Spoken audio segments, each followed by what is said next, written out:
It's a typical African city, and Gaborone, the thriving metropolis that is the capital of Botswana, annually plays host to the blue-chip round of the Absa Off-Road Championship.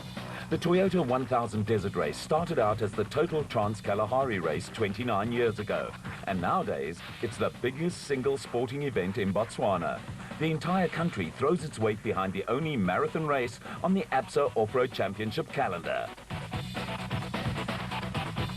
There is a fierce rivalry between manufacturers and factory and privateer teams, and behind the facade of last-minute preparations, pressure was starting to build on crews.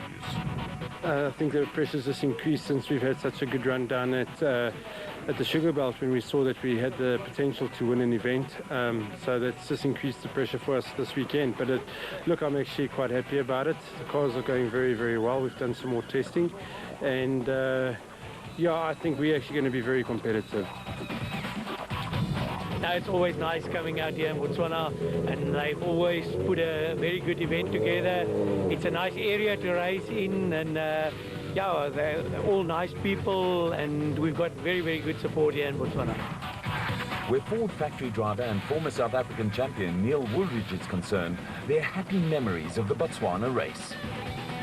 The biggest one on the calendar is the Toyota 1000 Desert Race, and to win that, as I've been fortunate enough to do before, is sort of the cherry on the top. A crew with high hopes was the father and son combination of Hichu and Jaap de Bruin. It's for 2 years in a row now that we've won the prologue, but as everyone says, the desert's not won on the prologue. For us, I think the big goal is just to complete the desert. Hopefully we will want to start again in front, or at least in the top 5. But our main goal this year is going to be to try and finish the desert, and hopefully we can do it for Toyota. I mean, Toyota is looking forward for a win, and as well as we did, and I think we've got the vehicle is perfect. We do a lot of development on the vehicle. I think we put a lot of time in, also in the prep of the vehicle, and I think this year is going to be the one for us. After 3 rounds, the production vehicle championship was dominated by Donaldson's Nissan Navara crews. 2 wins gave Duncan Foss and Rolf Pitchford a comfortable lead, with only 2 points separating Ivar Tolfsen and Quinn Evans and Hannes Grobler and Juan Moore. The Class D crew and 2 Class E teams had also found their way into the top 10. With start positions of utmost importance on off-road races, the pre-event prologues to determine grid positions are always filled with action. The top 10 seeded crews in the production vehicle category draw for start positions and take off at 2-minute intervals. First away in Botswana were Hannes Grobler and Juan Moore, with Hichu and Jaap de Bruin second on the road.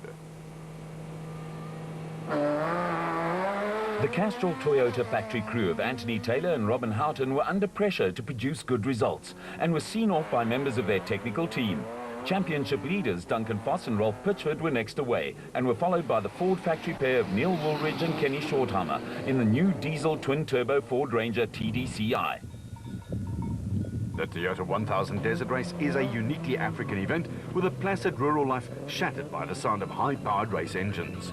With 5 desert race wins under his belt, Hannes Grobler had plenty of experience going for him, and alongside him, Juan Moore is the reigning SA Co-Drivers Championship.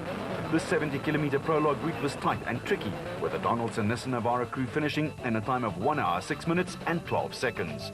The RFS Toyota Hilux pair of Chris Visser and Jaapie Baardhorst posted the same time as Grobler and Moore, and would start the race proper alongside the Nissan. A riverbed will always provide youngsters with a little entertainment, and the same was true of Ivar Tolfsen and Quinn Evans, who had a great time in this race. Things happened to turn out a little better for Hichu and Jaap de Bruin in the Micron Excel Toyota Hilux. They posted the second fastest time, just 14 seconds behind the leaders, with Gary Bertelt and Dani Stassen also going well in the Atlas Copco Toyota Hilux, who finished a half a minute off the pace.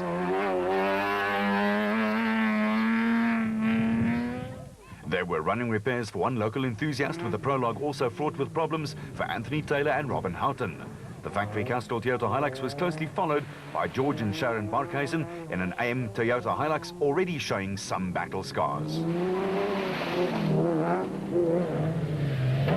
Harry Smith-based Kobus van Tonda and Riaan Gulpa were busy putting together another solid performance in the Unifreight Ford Ranger. The car is an ex-factory petrol Ford Ranger with consistency, a van Tonda and Gulpa trademark. Behind the Unifreight pair, the factory crew of Neil Woolridge and Kenny Schultheimer were also going along steadily in one of the new diesel twin-turbo Ford Rangers. The vehicle was having only its third competitive outing, with Ford the first South African manufacturer to go the diesel route in the ABSA Off-Road Championship.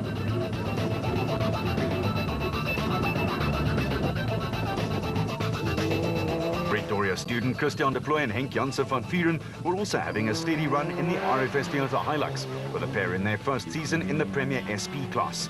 Behind them, track and kart star Leroy Poulter and Rob Howie were going like a rocket in the Ferodo Nissan hardbody and were around 3 minutes faster than the next Class E crew.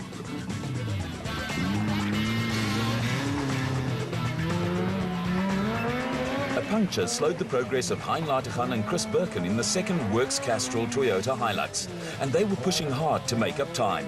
Punctures also hampered progress for Thomas Rundle and Stavros Giannakas in the second of the factory Ford Rangers. They had to stop twice to replace wheels, and that dropped them down the pecking order. The locals just love the Toyota 1000 Desert Race, and these enthusiasts use cell phone cameras to catch Duncan Foss and Ralph Pitchford on a charge. The Nissan crew were also hit by a puncture and could not get the wheel off. They were around 6 minutes behind the leaders, and not far behind were Graham Leith and Mike Lawrenson in one of the first factory Ford Rangers now running in Transcore colours.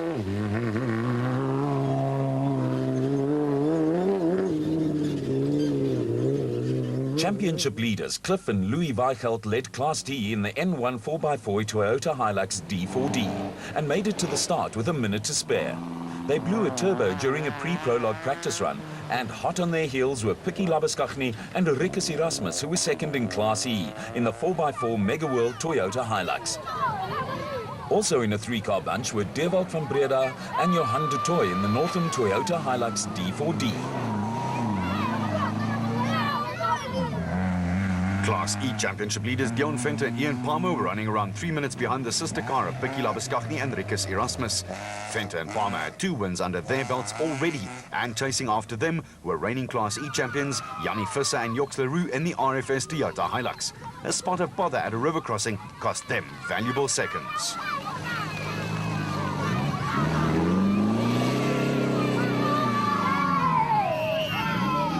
If at first you don't succeed, try and try again.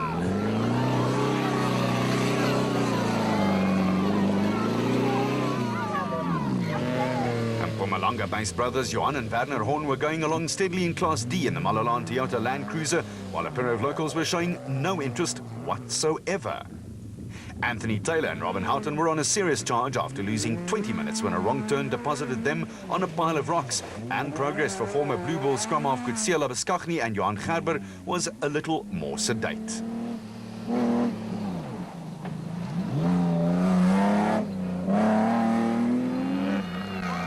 River crossing always holds the potential for drama and are a favourite with spectators. It's great entertainment for the local youngsters when crews like Johan Steyn and Ronald Smith run into problems.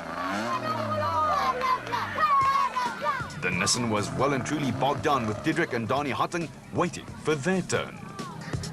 A little outside assistance was called in, but even that didn't help, and Steyn and Smith were eventually time-barred. Back at race headquarters, it was time for post-mortems. Yeah, we're not sure about the position yet. We were really flying, and 38 k's in, got a puncture unfortunately. And I'm not sure how long it takes to change it. The wheel weighs 40 kilos, so you don't get it up the first time. You really need to sit and use all your weight to get the tyre up. So we lost quite a bit of time, probably 3.5 minutes or so. But we were fast because we still were able to pull out in front of the guy that was behind us, and he started 2 minutes behind us, you know. So, I mean, we were going well. So we'll see when the times come out. For pace setters Hannes Grobler and Jean Moore, it was a clean run. We went well. It was quite tricky, and it was tight and twisty, and some rocks that we've never seen in the desert before, and some hills, climbs, river crossings, a combination of a very good time trial. A mistake shortly after the start set Neil Woolridge and Kenny Schultheimer back on their heels. Woolridge was philosophical, but it was a disappointing beginning from which the Ford crew never really recovered. I don't think we had a fantastic time trial. We had an average time trial.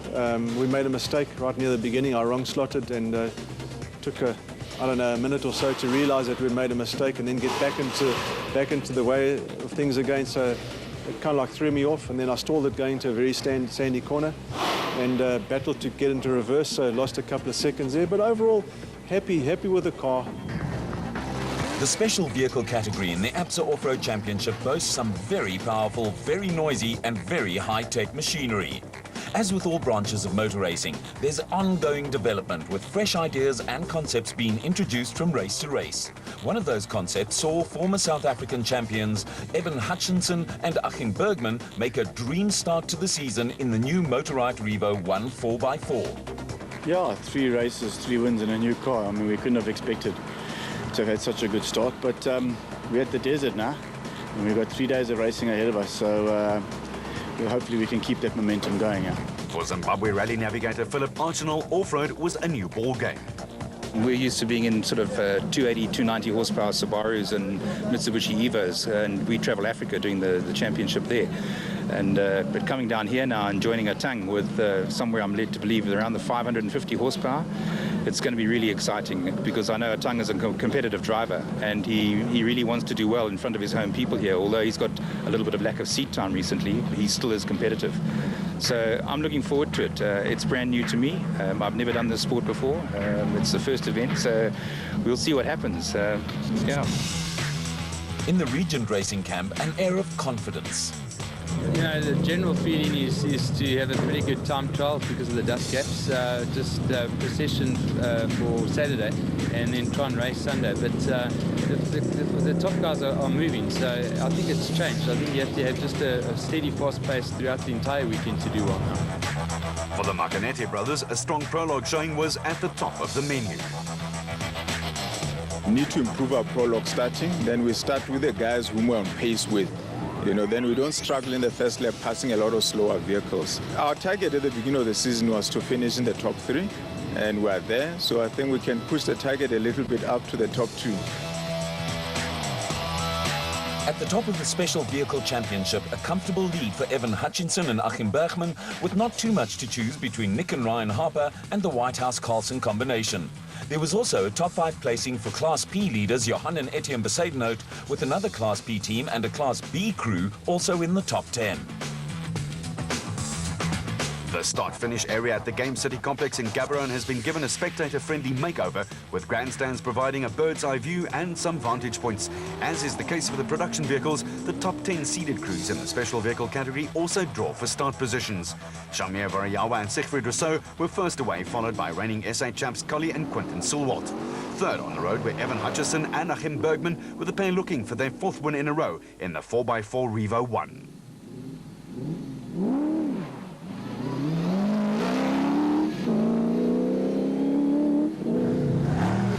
The Century Racing pair of Colin Matthews and Alan Smith are fast earning a reputation as prologue specialists. They set a blistering pace in the Century Racing bat, but were chased all the way by former quad racer Jimmy Zahus and Stefan Kutsia in the Mountain Dew Porter, with only 3 seconds separating the 2 cars. The father and son combination of Nick and Ryan Harper in the Atlas Copco bat was 77 seconds behind Matthews and Smith, with Mark Corbett and Rudy Balzar another 14 seconds in arrears in the 4x4 CR1.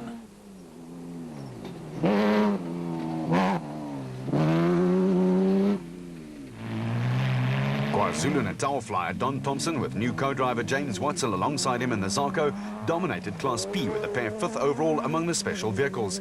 Only 3 seconds behind the KZN crew were last year's winners Shamir Varayawa and Siegfried Rousseau, who decided on a measured approach to the prologue.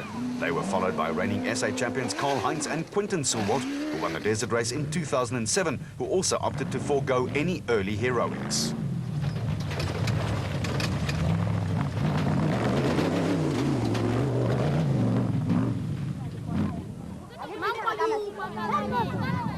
Second in Class P were brothers David and Gary White in the Ruricon bat.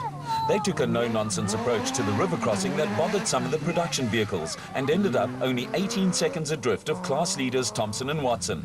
Next up were brothers-in-law Mike Whitehouse and Matthew Carlson in the Regent Racing bat. Whitehouse used to co-drive alongside former SA champion Terence Marsh, who now campaigns in the production vehicle category. Whitehouse is now in his second season as a driver, with the car in camera giving an early indication of high levels of mud and water on what was meant to be a desert race.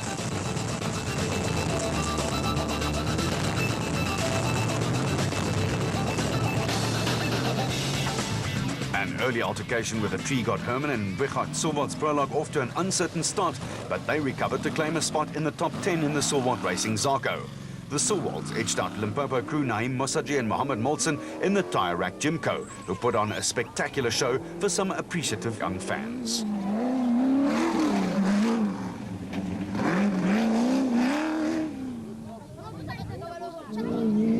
It was a difficult day for championship leaders Evan Hutchinson and Achim Bergman in the Motorite Revo 1.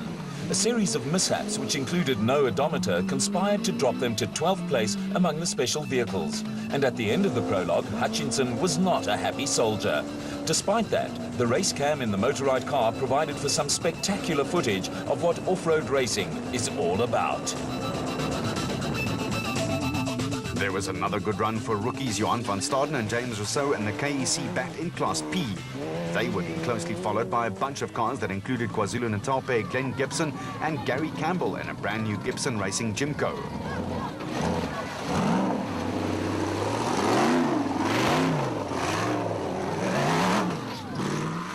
Local hero Atang Makakhanene and Philip Archinal in a Porter and Class B pace setters, Derek Tutu and Ian Pienaar all the way from Cape Town in the Orange Tree bat.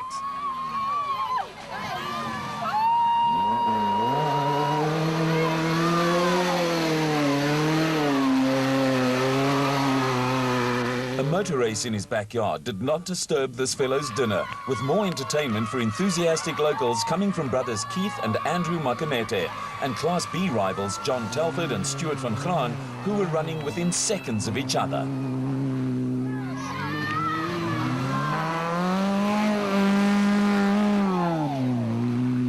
And then there was a blast from the past with Paris-Dakar quad hero Vickers van Deventer and Michiel Leroux giving the ex-Jojo Tanks VW Beetle 4x4 a rare national championship outing.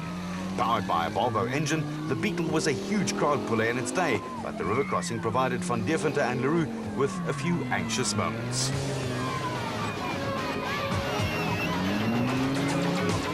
The Beetle needed a second go at the crossing.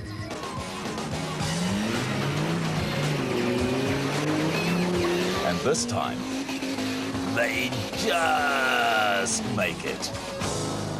Vehicle and asset finance from ABSA, going the extra mile to get you financed.